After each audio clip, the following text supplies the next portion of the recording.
പ്രിയപ്പെട്ട സുഹൃത്തുക്കളെ, ശ്രീമാൻ നരേന്ദ്രമോദിക്ക് ഒന്നാം സർക്കാരിൻ്റെ കാലത്തും രണ്ടാം സർക്കാരിൻ്റെ കാലത്തും ഉണ്ടായിരുന്ന അപ്രമാദിത്വം ഇത്തവണ ഉണ്ടാവില്ല എന്നുള്ളത് അദ്ദേഹത്തിൻ്റെ ഈ പറഞ്ഞതുപോലെ തെരഞ്ഞെടുപ്പ് വിധി വന്ന സമയത്ത് തന്നെ നമ്മൾ തീരുമാനിച്ചിരുന്ന ഒരു കാര്യമാണ്. അതിൻ്റെ കാരണം എന്ന് പറഞ്ഞാൽ രണ്ടാം സർക്കാരിൻ്റെ കാലത്ത് ഒന്നാം സർക്കാരിൻ്റെ കാലത്തും ഒറ്റയ്ക്ക് ഭൂരിപക്ഷം ഉണ്ടായിരുന്നുവെങ്കിൽ ഇപ്പോൾ ഘടകകക്ഷികളുടെ തോളിൽ തൂങ്ങിയാണ് പ്രധാനമന്ത്രി ഭരിക്കുന്നത് എന്നുള്ളത് കൊണ്ടാണ്.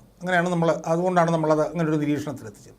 രണ്ടാം സർക്കാരിൽ BJPക്ക് 303 സീറ്റുകൾ ഉണ്ടായിരുന്നുവെങ്കിൽ ഇത്തവണ അത് 240ലേക്ക് 63ലേക്ക് താന്നു. സ്വന്തമായി ഭൂരിപക്ഷമില്ലാത്ത നരേന്ദ്രമോദി നിതീഷ് കുമാറിൻ്റെയും ഈ ചന്ദ്രബാബു നായിഡുവിൻ്റെയൊക്കെ പിന്തുണയിലാണ് ഭരിക്കുന്നത് എന്നുള്ളതുകൊണ്ട് മോദിക്ക് അപ്രമാദിത്വം ഉണ്ടാവില്ല എന്ന് നമുക്ക് ഉറപ്പായിരുന്നു.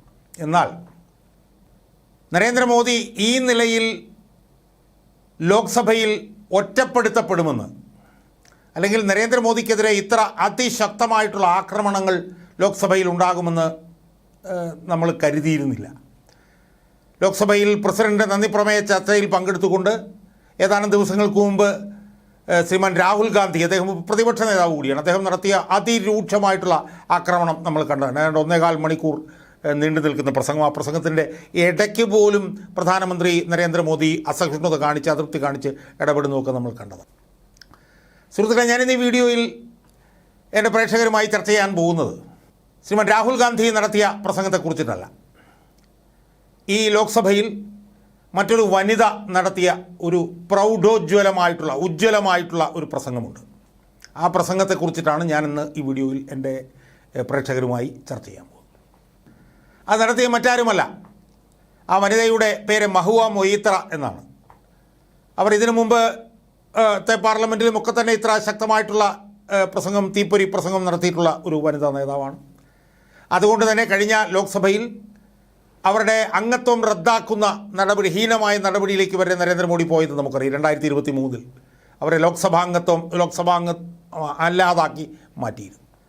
എന്നാൽ മഹുവ മൊയ്ത്ര ഇത്തവണയും പശ്ചിമ ബംഗാളിൽ കൃഷ്ണനഗറിൽ നിന്ന് ഏതാണ്ട് 57,000 വോട്ടിൻ്റെ ഭൂരിപക്ഷത്തിന് ജയിച്ച് നെഞ്ചുവിരിച്ച് ലോക്സഭയിലേക്ക് കയറി വന്നതിന് ശേഷം അവർ ഈ കഴിഞ്ഞ ദിവസം നടത്തിയ ഒരു 10-15 മിനിറ്റ് ദൈർഘ്യമുള്ളൊരു പ്രസംഗമുണ്ട്. ആ പ്രസംഗത്തിലൂടെ അവർ അക്ഷരാർത്ഥത്തിൽ നരേന്ദ്രമോദിയെ മൂലക്കിരുത്തുക മാത്രമല്ല ചവിട്ടിക്കൂട്ടുകയായിരുന്നു എന്ന് പറഞ്ഞാൽ അത് പോരാതെ വരുമോ എന്നാണ് എനിക്ക്. അത്രയ്ക്ക് തീപാറുന്ന ഒരു പ്രസംഗം മഹുവ മൊയ്ത്ര ലോക്സഭയിൽ നടത്തുകയുണ്ടായി. ഉജ്ജ്വലമായിട്ടുള്ള ആ പ്രസംഗത്തിൽ അവർ എന്തൊക്കെയാണ് പറഞ്ഞത് എന്നുള്ളത് വളരെ ചുരുക്കിയ സമയം കൊണ്ട് ഒന്ന് നിങ്ങളുടെ മുമ്പിൽ അവതരിപ്പിക്കാൻ വേണ്ടിയിട്ടാണ് ഞാൻ ഈ വീഡിയോയിലൂടെ ശ്രമിക്കാൻ പോകുന്നത്. അവർ ആ പ്രസംഗം തുടങ്ങുന്നത് തന്നെ the last time I stood here I was not allowed to speak. ഞാൻ കഴിഞ്ഞ തവണ ഇവിടെ വന്നപ്പോൾ എന്നെ പ്രസംഗിക്കാൻ അനുവദിച്ചിരുന്നില്ല. But the ruling party has paid a very heavy price for throttling the voice of 1 MP. ഒരു MPയുടെ ശബ്ദം ഇല്ലാതാക്കുന്ന ആ പ്രക്രിയയിൽ BJP എന്ന് പറഞ്ഞ ഭരണ പാർട്ടി അതികഠിനമായിട്ടുള്ള വില നൽകേണ്ടി വന്നു. എൻ്റെ ശബ്ദം ഇല്ലാതാക്കാനാണ് അവർ ശ്രമിച്ചതെങ്കിൽ അവരുടെ കൂടെയുള്ള 63 MPമാരെ പെർമനൻ്റായി ഇരുത്താൻ ജനങ്ങൾ തീരുമാനിച്ചു എന്നുള്ളതാണ് അവർ പറഞ്ഞത്. In an attempt to suppress me, the public made 63 of your members sit permanently. അവരെ 63 പേരെ തോൽപ്പിക്കുകയുണ്ടായി എന്നാണ് പറഞ്ഞത്. എന്നിട്ട് അവർ പറഞ്ഞു, നിങ്ങൾ 303-ൽ നിന്ന് 240ലേക്ക് പോയി. തുടർന്ന് അവർ പറഞ്ഞു, 2019 ജൂണിൽ ലോക്സഭയിൽ ഞാനൊരു പ്രസംഗം നടത്തിയിരുന്നു. ആ പ്രസംഗത്തിൽ ഞാൻ ഈ രാജ്യത്തെ ഫാസിസം അതിൻ്റെ കൈപ്പിടിയിൽ ഒതുക്കുകയാണെന്ന് പറയാനായിട്ട് 7 കാരണങ്ങൾ പറഞ്ഞിരുന്നു. എന്നാൽ 5 വർഷങ്ങൾക്ക് ശേഷം 2024 ജൂൺ 7 ഈ ലോക്സഭ കണ്ടതെന്താ? പ്രസിഡന്റ് ഓഫ് ഇന്ത്യയെ മാർഷലന്മാർ ശെങ്കോൽ പിടിച്ചുകൊണ്ട് ലോക്സഭയിലേക്ക് കടത്തിക്കൊണ്ടുവരുന്ന അഭൂതപൂർവമായിട്ടുള്ള ഒരു സംഭവത്തിന് ഇപ്പോൾ സാക്ഷ്യം വഹിക്കുകയാണ്. ശെങ്കോല് എന്ന് പറയുന്നത് ഒരു ഏകാധിപതിയുടെ സുപ്രീം അതോറിറ്റിയുടെ ഏറ്റവും വലിയ അധികാരത്തിൻ്റെ ചിഹ്നമാണ്. പക്ഷേ അതിന് ഭരണഘടനാപരമായ ജനാധിപത്യത്തിൻ്റെ ക്ഷേത്രത്തിൽ അതിനൊരു സ്ഥാനവുമില്ല. അതുകൊണ്ട് എന്നിട്ട് അവർ പറഞ്ഞു, ബഹുമാനപ്പെട്ട സ്പീക്കർ, ഇതുണ്ടായതിൽ അത്ഭുതമില്ല. കാരണം BJPക്ക് അവരുടെ ഭൂരിപക്ഷം അവരുടെ കയ്യിലുള്ള സീറ്റുകളുടെ എണ്ണം 240-ൽ നിന്ന് 240 കുറഞ്ഞതിനെക്കുറിച്ചിട്ട് അവർക്കിപ്പോഴും ബോധ്യമായിട്ടില്ല. അവർ ചെങ്കോലിൻ്റെ ലോകത്താണ് ഇപ്പോഴും ജീവിച്ചു കൊണ്ടിരിക്കുന്നത്. അവർക്കിതുവരെ മനസ്സിലായിട്ടില്ല, അവർക്കിതുവരെ പുതിയ സാഹചര്യം മനസ്സിലായിട്ടില്ല. പ്രസിഡന്റ് നടത്തിയ പ്രസംഗത്തിൽ പറയുന്നത് വ്യക്തമായ ഭൂരിപക്ഷമുള്ള ശക്തമായൊരു ഗവൺമെൻറ്റാണ് ഇത് എന്നുള്ളതാണ്. എന്നിട്ട് അവർ പറഞ്ഞു, നിങ്ങൾ പ്രസിഡൻറ്റിൻ്റെ ഓഫീസിനെ ഇതുപോലെ തെറ്റിദ്ധരിപ്പിക്കപ്പെടരുത്, പഴയ പ്രസംഗങ്ങൾ എടുത്തിട്ട് കട്ട് ആൻഡ് പേസ്റ്റ് നടത്തരുത്, ഇതൊരു ഉറച്ച ഗവൺമെൻറ് അല്ല. അവർ പറഞ്ഞു, depends on multiple allies with history of U turns. എടുത്ത നിലപാടുകളിൽ നിന്ന് പിന്തിരിഞ്ഞു പോകുന്ന നിലപാടുകളുള്ള ഒന്നിലധികം ഘടകകക്ഷികളുടെ തോളിൽ തൂങ്ങിയാണ് നിങ്ങൾ ഭരിച്ചുകൊണ്ടിരിക്കുന്നത്. നിങ്ങൾക്ക് സ്വന്തമായി ഭൂരിപക്ഷമില്ല. BJPക്ക് ഭൂരിപക്ഷത്തിന് 32 പേർ കുറവാണുള്ളത്. അതുകൊണ്ട് തന്നെ അതിൻ്റെ മുന്നോട്ട് പോക്ക് വളരെ ദുരിതപൂർണമായിരിക്കും എന്നാണ് അവർ പറഞ്ഞത്. എന്നിട്ട് അവർ പറഞ്ഞു, എന്നാൽ ഞങ്ങളുടെ ഭാഗത്ത് 234 പോരാളികളുണ്ട്, ഞങ്ങൾ ഐക്യത്തോടു കൂടിയാണ് നിൽക്കുന്നത്. അതുകൊണ്ട് തന്നെ കഴിഞ്ഞ പ്രാവശ്യം നിങ്ങൾ ചെയ്തതുപോലെ ഞങ്ങളുടെ വായടപ്പിക്കാൻ നിങ്ങൾക്ക് കഴിയില്ല. എന്നിട്ട് അവർ പറഞ്ഞു, പ്രസിഡൻറ്റിൻ്റെ പ്രസംഗത്തിൽ ഒട്ടേറെ അസത്യങ്ങൾ നിറഞ്ഞിട്ടുണ്ട്. ഞാൻ 2019 എൻ്റെ പ്രസംഗത്തിൽ ഫാസിസം വരുന്ന 7 രീതികൾ പറഞ്ഞെങ്കിൽ ഞാൻ ഇത്തവണത്തെ 6 പുതിയ വിഷയങ്ങൾ എടുത്തുകൊണ്ട് ഞാൻ നിങ്ങളുടെ പ്രസംഗത്തെ വിശകലനം ചെയ്യാൻ പോവുകയാണ് എന്ന് പറഞ്ഞു.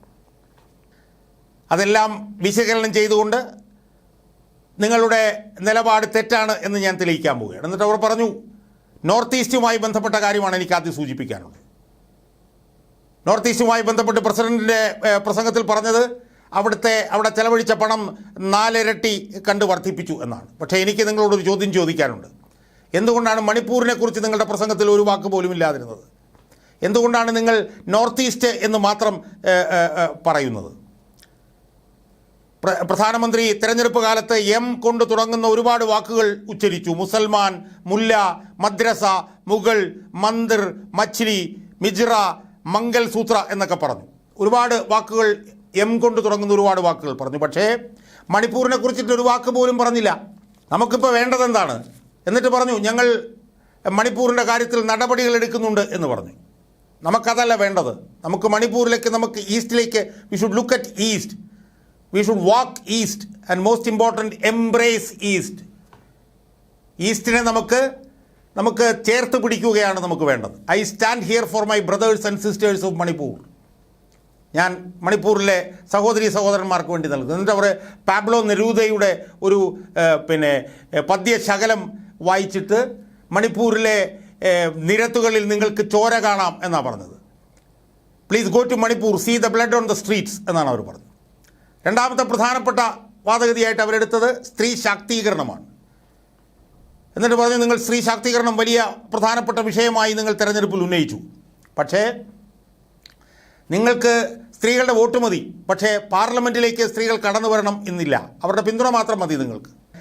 17ാം ലോക്സഭയിൽ 74 പേരുണ്ടായിരുന്നു. എന്നാൽ 18ാം ലോക്സഭയിൽ 70 പേർ മാത്രമേ ഉള്ളൂ. 4 പേർ കുറവാണ്. അതായത് 13.4%. BJP ഹാഡ് കോൾഡ്, അതായത് BJP സ്ത്രീ ശാക്തീകരണവും വിമൻ റിസർവേഷൻ ബില്ലൊക്കെ നടപ്പിലാക്കാൻ വേണ്ടി ഒരു പ്രത്യേക ലോക്സഭാ സെഷൻ തന്നെ വിളിച്ചു കൂട്ടിയിരുന്നു. എന്നാൽ നിങ്ങളുടെ 240 പേരിൽ 12.5% മാത്രമേ വനിതകളുള്ളൂ. എന്നാൽ മമതാ ബാനർജിയുടെ തൃണമൂൽ കോൺഗ്രസിൻ്റെ അംഗങ്ങൾക്കിടയിൽ 2019 37% വനിതകളുണ്ടായിരുന്നെങ്കിൽ ഇപ്പോൾ 38% ഉണ്ടായിരുന്നു എന്ന് മഹുവ മൊയ്ത്ര പറഞ്ഞു. അടുത്ത വിഷയം കാശ്മീരുമായി ബന്ധപ്പെട്ടിട്ടുള്ളതാണ്. കാശ്മീരിൽ വളരെ സ്റ്റേബിൾ ആയിട്ടുള്ള ഒരു സാഹചര്യം ഇപ്പോൾ ഉണ്ടായെന്നും ഷട്ട് ഡൗണുകളും സ്ട്രൈക്കുകളും ഒന്നും ഇല്ലാതായി എന്നാണല്ലോ നിങ്ങൾ പറഞ്ഞത്. പക്ഷേ ആർട്ടിക്കിൾ 370 റദ്ദാക്കിയ നടപടി വളരെ പ്രധാനപ്പെട്ട ഒരു നടപടിയായിരുന്നുവെങ്കിൽ കാശ്മീരിലെ വാലിയിൽ, താഴ്വരയിൽ 3 സീറ്റുകളിൽ എന്തുകൊണ്ട് നിങ്ങൾ സ്ഥാനാർത്ഥികളെ നിർത്തിയില്ല എന്നവർ ചോദിച്ചു. ഉദാഹരണത്തിന് അനന്തനാഗിലും ബാരാമുള്ളയിലും ശ്രീനഗറിലും നിങ്ങൾ എന്തുകൊണ്ടാണ് സ്ഥാനാർത്ഥികളെ നിർത്താതിരുന്നത് എന്നവർ ചോദിച്ചു. If 370 was such a big deal and you going to campaign on the basis of 370, you did not even dare to fight the seats. 370 എന്ന് പറഞ്ഞ വകുപ്പ് റദ്ദാക്കിയതുമായി ബന്ധപ്പെട്ടാണ് ക്യാമ്പയിനിലേക്ക്, തെരഞ്ഞെടുപ്പ് പ്രചരണത്തിലേക്ക് നിങ്ങൾ പോയതെങ്കിൽ നിങ്ങൾ എന്തുകൊണ്ടാണ് ഈ സീറ്റുകളിൽ മത്സരിക്കാതിരുന്നത്? The Kashmir Valley has voted for MPs who are against your 2019 decision. 2019 370 റദ്ദാക്കിയ തീരുമാനത്തിന് എതിരായിട്ടാണ് കാശ്മീരിലെ ജനങ്ങൾ വോട്ട് ചെയ്തത്. നിങ്ങൾ ലഡാക്ക് എന്ന് പറഞ്ഞിട്ടുള്ള ആ സംസ്ഥാനത്തിനെ ഡൗൺഗ്രേഡ് ചെയ്ത് അതിനെ ഒരു കേന്ദ്രഭരണ പ്രദേശമാക്കി മാറ്റി. നിങ്ങൾ അവിടുത്തെ ജനങ്ങളോട് പറഞ്ഞത് എന്തൊരു താൽക്കാലികമായ നടപടി മാത്രമാണെന്ന്. പക്ഷേ 5 വർഷങ്ങൾക്ക് ശേഷവും ലഡാക്കിന് അവരുടെ സംസ്ഥാന പദവി തിരിച്ചു കിട്ടിയിട്ടില്ല. അവർക്ക് അവരുടെ ലെജിസ്ലേറ്റർ നിയമസഭ തിരിച്ചു കിട്ടിയിട്ടില്ല. അവരെ 6ാം ഷെഡ്യൂളിൽ പോലും നിങ്ങൾ ഉൾപ്പെടുത്തിയിട്ടില്ല. അവർക്ക് 2 പ്രത്യേകമായിട്ടുള്ള സ്റ്റേറ്റുകൾ ലഡാക്കും കാർഗിലും കൊടുക്കാമെന്ന് പറഞ്ഞാൽ അത് നിങ്ങൾ കൊടുത്തിട്ടില്ല. അതിനെ തുടർന്ന് ലഡാക്കികൾ ലോക്സഭയിൽ 3ാം സ്ഥാനത്തേക്ക് അവർ എത്തിച്ചേർന്നിരിക്കുന്നു. അടുത്തത് ഇലക്ഷൻ കമ്മീഷനുമായി ബന്ധപ്പെട്ടുകൊണ്ടാണ്. The speech expresses gratitude to the election commission for conducting the largest election in the world. ലോകത്തെ ഏറ്റവും വലിയ തെരഞ്ഞെടുപ്പ് പ്രക്രിയ നടത്തിയതുമായി ബന്ധപ്പെട്ടുകൊണ്ട് ഇലക്ഷൻ കമ്മീഷന് നന്ദി അറിയിക്കുകയാണ്. വിത്ത് ഓൾ ഹ്യൂമിലിറ്റി എന്നിട്ട് അവർ പറഞ്ഞു, എല്ലാ വിനയത്തോടുകൂടിയും ഞാൻ പറയുകയാണ്, with no intent to denigrate the office of which used to be the august constitutional body of this land. അതായത് ഒരു കാലത്ത് ഈ രാജ്യത്തെ ഏറ്റവും പ്രധാനപ്പെട്ട ഒരു സ്ഥാപനമായിരുന്ന ഇലക്ഷൻ കമ്മീഷനെ മോശമാക്കാനുള്ള ഒരു ലക്ഷ്യവുമില്ലാതെ ഞാൻ പറയുകയാണ്. Latest members of this opposition put on record that we won in spite of the ECI, not because of it. ഞങ്ങൾ പ്രതിപക്ഷം തെരഞ്ഞെടുപ്പ് കമ്മീഷൻ ഉണ്ടായിട്ടും അവരോട് സമരം ചെയ്താണ് ഞങ്ങൾ ജയിച്ചത്, അല്ലാതെ ഇലക്ഷൻ കമ്മീഷൻ്റെ സഹായവുമായി ബന്ധപ്പെട്ടിട്ടല്ല. The commissioners chosen by a government dominated panel in wilful disobedience of the SC turned a deaf ear to the most egregious violations of the model code of conduct by the ruling party, by the honorable PM with his hateful speeches and his divisive religion-based rhetoric. അതായത് ഈ കമ്മീഷണർമാരെ supreme കോടതി വിധി നഗ്നമായി ലംഘിച്ചുകൊണ്ടാണ് അവരെ തെരഞ്ഞെടുത്തത്. അവരെന്ത് ചെയ്തു? തെരഞ്ഞെടുപ്പ് പെരുമാറ്റച്ചട്ടം നഗ്നമായി ലംഘിച്ചു എന്നുള്ള ഞങ്ങളുടെ വാദഗതി അംഗീകരിക്കാതിരുന്നു എന്ന് മാത്രമല്ല, പ്രധാനമന്ത്രി നടത്തിയിട്ടുള്ള ഈ പറഞ്ഞതുപോലെ വെറുപ്പ് കലർന്ന പ്രസംഗങ്ങൾ, അതുപോലെ വിഭാഗീയമായിട്ടുള്ള പ്രസംഗങ്ങൾ, ഇതൊന്നും കാണാതിരിക്കുകയാണ് ഇലക്ഷൻ കമ്മീഷൻ ചെയ്തത്. This country has been ashamed and disgusted by the language used against minorities during the Prime Minister's campaign. പ്രധാനമന്ത്രി തെരഞ്ഞെടുപ്പ് കാലത്ത് ഈ രാജ്യത്തെ ന്യൂനപക്ഷങ്ങൾക്കെതിരെ ഉപയോഗിച്ചത് നാണം കെട്ട ഭാഷയായിരുന്നു. This election will go down in history where an eager and compliant EC turned a blind eye and deaf ear against excesses of the ruling party when the model code of conduct was in effect. അതായത് ഈ തെരഞ്ഞെടുപ്പ് ചരിത്രത്തിൽ അറിയപ്പെടും എങ്ങനെയാണ് വിനീത വിധേയരായിട്ടുള്ള ഒരു election commission എന്നുള്ളതും, തെരഞ്ഞെടുപ്പ് പെരുമാറ്റച്ചട്ടം നിലനിൽക്കുന്ന സമയത്ത് വളരെ വിനീത വിധേയരായിട്ട് നിന്നുകൊണ്ട് കേന്ദ്ര ഭരണത്തിന് BJP ഗവൺമെൻറ്റിന് അനുസൃതമായി പ്രവർത്തിച്ച ഒരു ഇലക്ഷൻ കമ്മീഷൻ എന്നുള്ള തെരഞ്ഞെടുപ്പ് കമ്മീഷൻ എന്നുള്ള നിലയിൽ ഈ തെരഞ്ഞെടുപ്പ് കമ്മീഷനും അവർ നേതൃത്വം കൊടുത്ത ഇലക്ഷനും ചരിത്ര താളുകളിലേക്ക് പോകും എന്നാണ് എനിക്ക് പറയാൻ. അവർ പറഞ്ഞു ഓപ്പോസിഷൻ ലീഡേഴ്സ് വർ അറസ്റ്റഡ്. പ്രതിപക്ഷ നേതാക്കന്മാരെ അറസ്റ്റ് ചെയ്തു, അവരുടെ പാർട്ടികളുടെ അക്കൗണ്ടുകൾ ഫ്രീസ് ചെയ്തു. EDയും CBIയും അവരുടെ തെരഞ്ഞെടുപ്പ് കമ്മിറ്റി ഓഫീസുകളിലേക്ക് പോലും കടന്നു വന്നു. ഈ നിലയിൽ ഉള്ള സംഭവങ്ങളാണ് തെരഞ്ഞെടുപ്പ് കാലത്ത് നടന്നത്.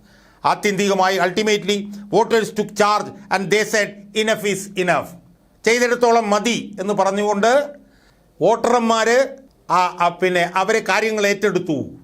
ഇതാണ് മഹുവ മൊയ്ത്ര ലോക്സഭയിൽ നടത്തിയിട്ടുള്ള ആ പ്രൗഢോജ്വലമായ പ്രസംഗത്തിൻ്റെ ചില പ്രസക്ത ഭാഗങ്ങൾ. ഇനിയും ഭാഗങ്ങളുണ്ട്, പക്ഷേ അത് ഒരു സമയപരിമിതി കൊണ്ട് അതിലേക്ക് പോകാൻ എനിക്ക് കഴിയുന്നില്ല. സുഹൃത്തുക്കളെ, ഈ വനിത ലോക്സഭയിൽ നടത്തിയ പ്രസംഗം യഥാർത്ഥത്തിൽ നരേന്ദ്രമോദിയുടെ നെഞ്ചിലേക്ക് തറഞ്ഞു കയറിയ കൂരമ്പുകളായിരുന്നു എന്ന് നമുക്ക് കാണണം. നരേന്ദ്രമോദിയെ ചവിട്ടി കൂട്ടുന്നതിന് തുല്യമായിരുന്നു ഈ മഹുവ മൊയ്ത്ര നടത്തിയിട്ടുള്ള ഈ പ്രസംഗം. അതിൽ മഹുവ മൊയ്ത്രയ്ക്ക് ഒരു പകയും കൂടി മനസ്സിലുണ്ടായിരുന്നു. എന്തുകൊണ്ടാണ്? 2023 ആ ലോക്സഭയിലും നരേന്ദ്രമോദിക്കെതിരായി അതിശക്തമായിട്ടുള്ള ആക്രമണങ്ങൾ നടത്തിയതിൻ്റെ ഭാഗമായി അവരുടെ ലോക്സഭാംഗത്വം പോലും റദ്ദാക്കുകയാണെന്ന് മോദി സർക്കാർ ചെയ്തത്. എന്നാൽ വീണ്ടും അവർ തെരഞ്ഞെടുപ്പിൽ മത്സരിച്ച് 1.5 ലക്ഷത്തിലധികം വോട്ടുകളുടെ ഭൂരിപക്ഷത്തിൽ അവർ തിരിച്ച് ലോക്സഭയുടെ വാതിലുകൾ കടന്ന് നെഞ്ചു വിരിച്ചു കൊണ്ടുവരികയായിരുന്നു. അന്ന് അവർ നടത്തിയ ആദ്യ പ്രസംഗത്തിൽ തന്നെ ഞാൻ നേരത്തെ സൂചിപ്പിച്ചതുപോലെ 56 ഇഞ്ച് നെഞ്ചു വിരിച്ച് നിൽക്കുന്നു എന്ന് പറഞ്ഞ നരേന്ദ്രമോദിയെ ഇച്ഛ എണ്ണ വരപ്പിക്കുകയാണ് അവർ ചെയ്തത്. അവർ നരേന്ദ്രമോദി എന്ന് പറയുന്ന ഈ പ്രധാനമന്ത്രിയെ, ഈ വനിത, ഈ 41 വയസ്സുകാരിയായിട്ടുള്ള ഈ വനിത ചവിട്ടിക്കൂട്ടുന്ന ഉജ്ജ്വലമായിട്ടുള്ള രംഗങ്ങളാണ് ലോക്സഭയിൽ അവരുടെ പ്രസംഗത്തിൻ്റെ സമയത്ത് നമുക്ക് കാണാൻ കഴിഞ്ഞത്.